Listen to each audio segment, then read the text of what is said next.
ವಿಶ್ವ ಪರಿಸರ ದಿನ. ಹವಾಮಾನಕ್ಕಾಗಿ, ನಮ್ಮ ಭವಿಷ್ಯಕ್ಕಾಗಿ ಪ್ರಕೃತಿಯಿಂದ ಪ್ರೇರಣೆ. Inspired by nature, for climate, for our future. ನಮ್ಮ ಶಾಲೆಯಲ್ಲಿ ಪರಿಸರ ದಿನಾಚರಣೆಯ ಪ್ರಯುಕ್ತ ಒಂದು ನಾವಿನ್ಯ ರೀತಿಯ ಚಟುವಟಿಕೆಯನ್ನು ಹಮ್ಮಿಕೊಂಡಿದ್ದೇವೆ. ಪರಿಸರವನ್ನು ನಾವೆಲ್ಲರೂ ಸಂರಕ್ಷಣೆ ಮಾಡೋದಕ್ಕೆ ಪಣವನ್ನು ತೊಡುತ್ತೇವೆ ಎಂಬ ಸಂದೇಶವನ್ನು ಸಾರುವುದರ ಮೂಲಕ ನಾವು ಈ ಭರವಸೆಯ ವೃಕ್ಷವನ್ನು ರಚಿಸೋದ್ರ ಮೂಲಕ ನಾವು ಈ ಕಾರ್ಯಕ್ರಮಕ್ಕೆ ಒಂದು ಚಾಲನೆಯನ್ನು ನೀಡುತ್ತಾ ಪರಿಸರವನ್ನು ರಕ್ಷಣೆ ಮಾಡೋದು ನಮ್ಮೆಲ್ಲರ ಹೊಣೆ ಎಂಬುದನ್ನು ಸಾರಿ ಹೇಳಿ. ನಮ್ಮೆಲ್ಲರ ಹೊಣೆ ಹಸಿರು ಉಳಿಸಿ, ಜೀವ ಉಳಿಸಿ.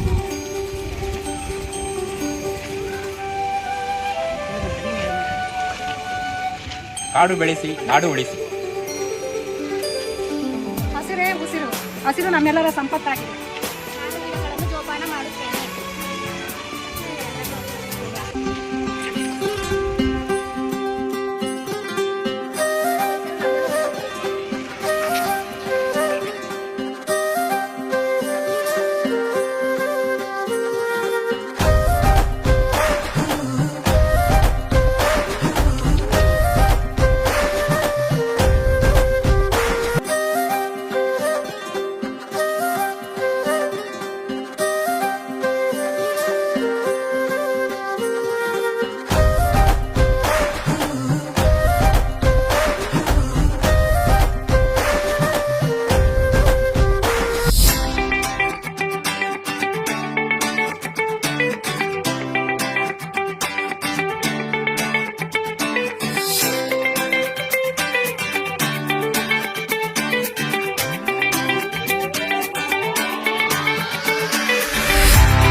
ಜೂನ್ 5 ಪರಿಸರ ದಿನಾಚರಣೆ.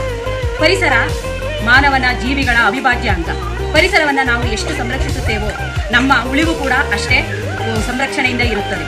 ಜೀವಿಗಳ ಉಳಿವಿಗಾಗಿ, ನಮ್ಮೆಲ್ಲರ ಆರೋಗ್ಯಯುತ ಜೀವನಕ್ಕಾಗಿ ಪರಿಸರವನ್ನು ಸಂರಕ್ಷಣೆ ಮಾಡುವುದು ಹಾಗೂ ಅದನ್ನು ಆರೋಗ್ಯಯುತವಾಗಿ ನೋಡಿಕೊಳ್ಳುವುದು ನಮ್ಮೆಲ್ಲರ ಹೊಣೆ. ಹಾಗಾಗಿ ಈ ದಿನ ನಾವು ಪರಿಸರಕ್ಕೆ ನಮ್ಮದೇ ಆದಂತಹ ಒಂದು ಕೊಡುಗೆಯನ್ನು ನಾವು ಎಲ್ಲರೂ ನೀಡಬೇಕಾಗಿರುವುದರಿಂದ ನಮ್ಮ ಶಾಲೆಯಲ್ಲಿ ನಾವು ಹಲವಾರು ರೀತಿಯ ಚಟುವಟಿಕೆಗಳನ್ನು ಹಮ್ಮಿಕೊಂಡು ಈ ದಿನ ನಮ್ಮ ಶಾಲಾ ಪರಿಸರದಲ್ಲಿ, ಶಾಲಾ ಕೈತೋಟದಲ್ಲಿ ಹಲವಾರು ಜಾತಿಯ ಗಿಡಗಳನ್ನು ನೆಟ್ಟು ಪರಿಸರಕ್ಕೆ ನಮ್ಮದೇ ಆದಂತಹ ಒಂದು ಕೊಡುಗೆಯನ್ನು ನೀಡುತ್ತಿದ್ದೇವೆ. ಹಾಗಾಗಿ ಅವುಗಳನ್ನು ರಕ್ಷಣೆ ಮಾಡಲು, ಅವುಗಳನ್ನು ಜೋಪಾನ ಮಾಡುವುದು ಹಾಗೂ ಇನ್ನೂ ಹಲವಾರು ರೀತಿಯ ಚಟುವಟಿಕೆಗಳ ಮೂಲಕ ಈ ಒಂದು ಪರಿಸರ ದಿನಾಚರಣೆಯನ್ನು ನಮ್ಮ ಶಾಲೆಯಲ್ಲಿ ಸಂಭ್ರಮದಿಂದ ಆಚರಿಸುತ್ತಿದ್ದೇವೆ.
My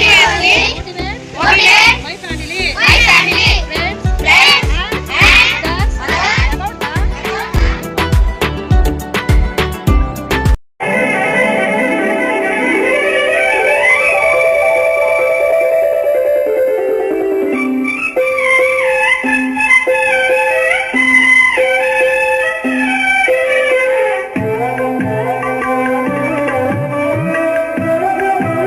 ನಮ್ಮ ಶಾಲೆಯಿಂದ ಮಾದರಿ ಕೃಷಿಕರು ಅರುಣ್ ಸರ್ ಅವರನ್ನ ಸಂದರ್ಶನ ಮಾಡಕ್ಕೆ ಬಂದಿದ್ದೀವಿ ಪರಿಸರ ದಿನಾಚರಣೆಯ ಪ್ರಯುಕ್ತ.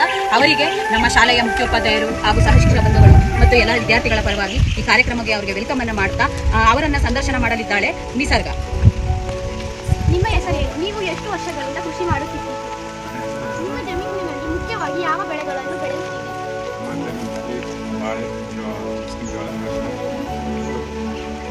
ಒಳ್ಳೆಯ ಬೆಳೆ ಬೆಳೆಯಲು ಯಾವ ಅಂಶಗಳು ಅತ್ಯಂತ ಮುಖ್ಯವೆಂದು ನೀವು ಭಾವಿಸುತ್ತೀರಿ?